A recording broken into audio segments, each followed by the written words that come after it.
Assalamualaikum warahmatullahi wabarakatuh. My name is Alfiani Manisi, and today I will explain about 5 topics that I've learned from English language teaching curriculum. First is curriculum content. Curriculum content is another main level of education quality, the knowledge, skill, and attitude imparted by learning area or subject. Cross-cutting approaches and extracurricular activity is the main source of systematic and comprehensive learning. Is from international period of education. In this case, content must be in line with the learning experiences and there must be a clear-cut objective to be achieved by the end of each respective lesson. It can be in form of knowledge, skill, attitude, and value that learners are exposed to. Content involves subject matter drawn on the basis of problem, themes, or topic cutting across traditional subjects.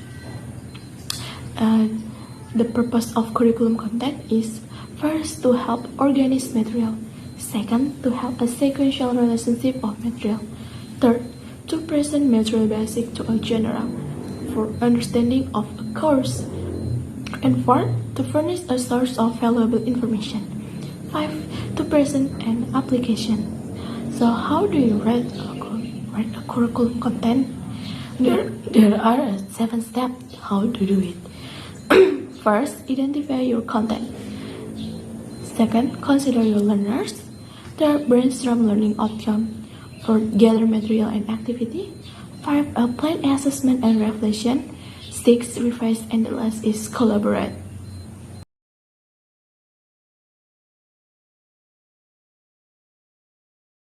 Next material is types of syllabus. There has been much confusion as to what types of syllabus are possible in language teaching and to how different they are in the level of implementation. Knowing the syllabus types will help us to decide and choose the one that is appropriate with our teaching goals and our situation and condition. The following are some types of language syllabus that will be distinctly and discussion. First, grammatical or structural syllabus. A grammatical syllabus is a scientific syllabus and its content are product-oriented. It is the most common syllabus type in which syllabus input is selected and graded according to the grammatical notion of simplicity and complexity. And the next is lexical syllabus. Lexical syllabus is based on vocabulary and lexical units. Lexical syllabus identify a target vocabulary to be taught normally arranged according to levels such as the first 500, 1000, 1500 to 2000 words. A lexical syllabus can only be considered as 1/10 of a more comprehensive syllabus. That's because vocabulary is involved in the presentation of any type of language content. The next is functional syllabus.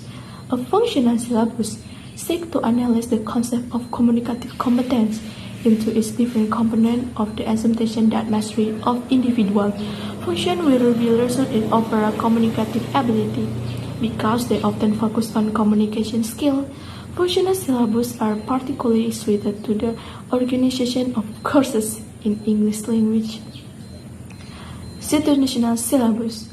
A situational syllabus identifies the situation in which the learner will use the language and the typical communicative acts and language used in that setting. Situational syllabus have the advantages of presenting language in context and teaching language of immediate practical use. Next is topical or content-based syllabus. Topical or content-based syllabus, the one that is organized and around themes, topic, or other units of content. With a topical syllabus, content rather than grammar, function, or situation is the starting point in syllabus design. Next is competency-based syllabus. Competency-based syllabus is aimed to increase the student performance during the instruction. The next is skill syllabus.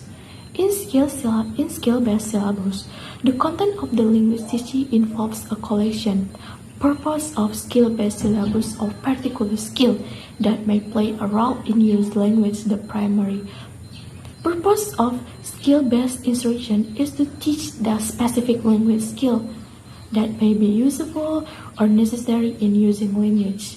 Skill-based syllabus mark the linguistic competencies, pronunciation, vocabulary, grammar, and discourse together into generalized type of behavior, such as listening to spoken language for the main idea, writing well-performed paragraphs, delivering effective lectures, and so forth. The next is text-based syllabus. A text-based syllabus is based on text-based learning, an approach where learners carry out tasks such as solving a problem or planning an activity. The language learned comes out of the linguistic demands of the activity. A text-based syllabus is structured around a series of these tasks. And the last is integrated syllabus.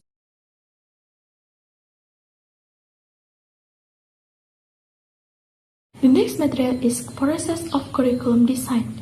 Curriculum design is concerned with the issue of choosing what the organizational basis or structural framework of the curriculum is. The choice of a design often implies a value position. As with other curriculum-related concepts, curriculum design has a variety of definitions depending on the scholar involved. For example, Dole 1992 says that curriculum design is a way of organizing that permits curriculum idea to function. She also adds that curriculum design refers to the structure or pattern of the organization of the curriculum. The process of the curriculum design is first, principle and purpose. Set out the intention of your curriculum. Begin by establishing your curriculum principle. Your curriculum principle needs to reflect your school value, context, pedagogical approach, and needs. In essence, your principle should clarify the vision for your curriculum. Next is entitlement and enrichment. So develop your pupil entitlement after clarifying your principle and purpose. You should set out your pupil entitlement, sometimes known as pupil offers. Your pupil entitlement should explain how you intend to broaden your curriculum with educational visit, extracurricular activity, and other curriculum enrichment experiences. Next step is breadth and balance. Create the content of your curriculum. You now need to arrange your curriculum content into subject scheme.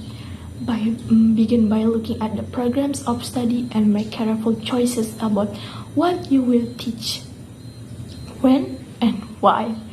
Next, decide which concept and subject aspect your curriculum will cover and how they interconnect with each other's subject. And next is teaching narrative. Plan the delivery of your curriculum. Make the planning process easy so that teachers can create, adapt, and share plan with others. Ideally, ensure that you have been integrated a quick assessment for learning methods in place to support teachers as they deliver the curriculum. Next step is resources.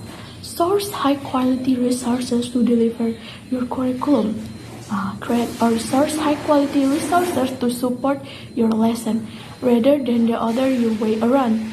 Keep a school-wide overview of resources to avoid unnecessary repetition and ensure that content builds in complexity.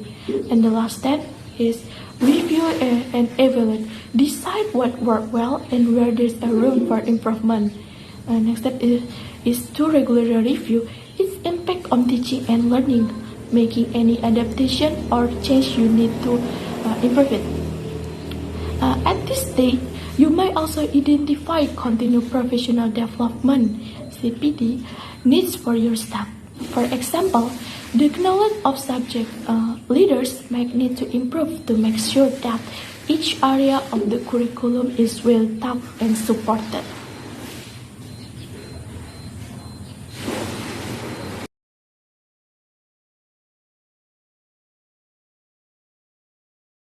The next material is about Curriculum 1984. The 1984 curriculum is the result of the refinement of the 1975 curriculum. In general, the context of 1984 curriculum led to lesson orientation, which leads to the lesson orientation, which is on the balance between cognitive, skill, attitude, between theory and practice, assisting in the achievement of educational and teaching goals. Graded qualifications are clearer and focused on specific jobs, content element of improving cognitive, affective aspect, and psychomotor. The 1984 curriculum carries a process skill approach. The learning method uses the JBSA concept, or in other words, students become subject in learning because students are given the opportunity to be active physically, mentally, intellectually, and emotionally. An example of the application of the communicative approach are role play, interview, group work, information gap, opinion sharing, and scavenger hunt.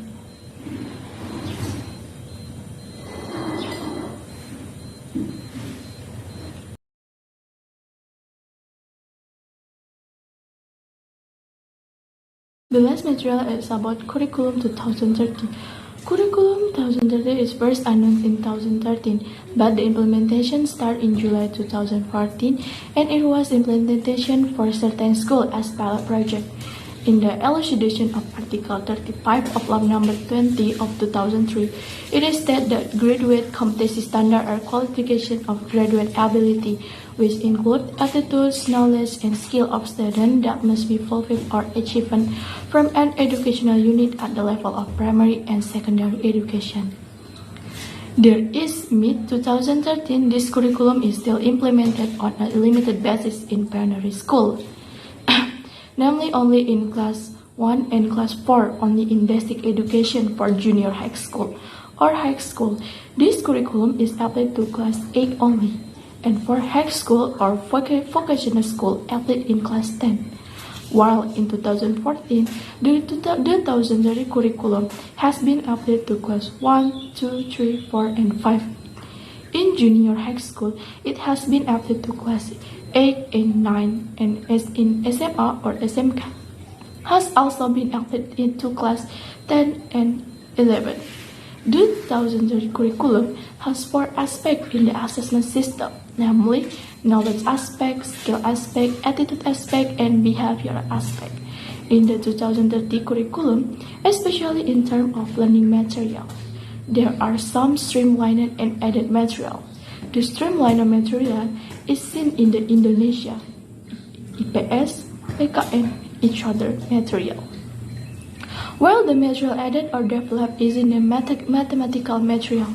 In particular, mathematical material are adapted to international standard learning, such as PASL and TAEMSS. By distributing learning material with international standards, the government hopes to balance education in the country with education abroad.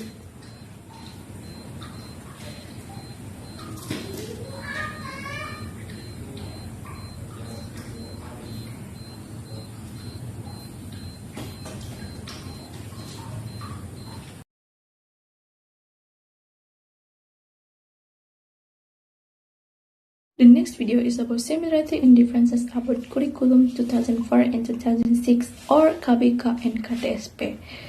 The competency-based curriculum, KBK, and the education unit level curriculum, KTSP, have the same goal of advancing the world of education in Indonesia, namely both aiming to create Indonesian human resources who are competent and intelligent in building cultural and national identity with noble character. It aims to educate the life of the nation in accordance with the preamble of the 1945 Constitution. In similarity, first, both curricula have the same competency-oriented learning approach or competency-based approach. Second, Curriculum 2004 and 2006 oriented to learning outcome and diversity. Third, delivery in learning using a variety of approach and method. Fourth, assessment pay attention to learning process and outcome or authentic assessment. 5. Learning resources are not only teachers but also other learning resources that fulfill education element. And 6. In terms of interaction between the two curricula, teachers and students still have reciprocal relationship in teaching and learning. And the next is differences. First, there are several differences between the KBK and KTSP curriculum structure. For example, in the KBK curriculum, subjects of social science and citizen were combined, but in the KTSP curriculum, they were separate again. Then in the 2000 MA curriculum, Islamic religious education lessons were all taught from class 10 to class 12, but in the KTSP curriculum, SK lessons were only taught in the class 8 and Akidah Akhlak lessons were only taught in the class 10 and 11. The second, the core of KTSP is to make the learning load of student or lesson hours not too much, and students are charged with developing themselves through activity, while KBK students are required to develop themselves without having to depend everything on the teacher. Next is, in KBK, the teacher is more active in explaining material and students only ask what they don't understand. While in KTSP, the teachers tend to wait for student opinion, so students are more active. Fourth, KBK priorities group discussion, while KTSP priorities work group so that individual ability are obtained. 5. In KTSP, there is a freedom for teachers to express themselves. They are no longer governed by a number of rules from the center related to subject matters to be delivered to students. The freedom to choose teaching materials and students are expected to develop their potential according to their ability, needs, and interests. Teacher can focus on developing student competency by providing a variety of teachings and learning activity and learning resources, while in KBK, direction of learning objectively originates from the center and is distributed evenly throughout Indonesia.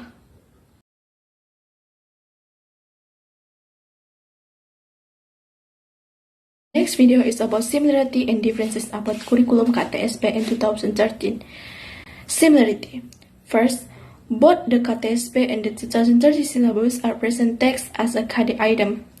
Second, both curriculum structures were created and designed by the government, especially the Ministry of National Education. Third, there are several subjects that are the same within the curricula. Fourth, there is a similarity in the essence of the curriculum, namely the student-centered scientific approach, where students seek knowledge instead of receiving knowledge. And the difference is, first, in the KTSP curriculum, content standard were determined by SKL. SKL is Graduate Competency Standard through Permendiknas number 23 of 2006. In the 2030 curriculum, SKL was determined first through Permendikbud number 54 of 2030.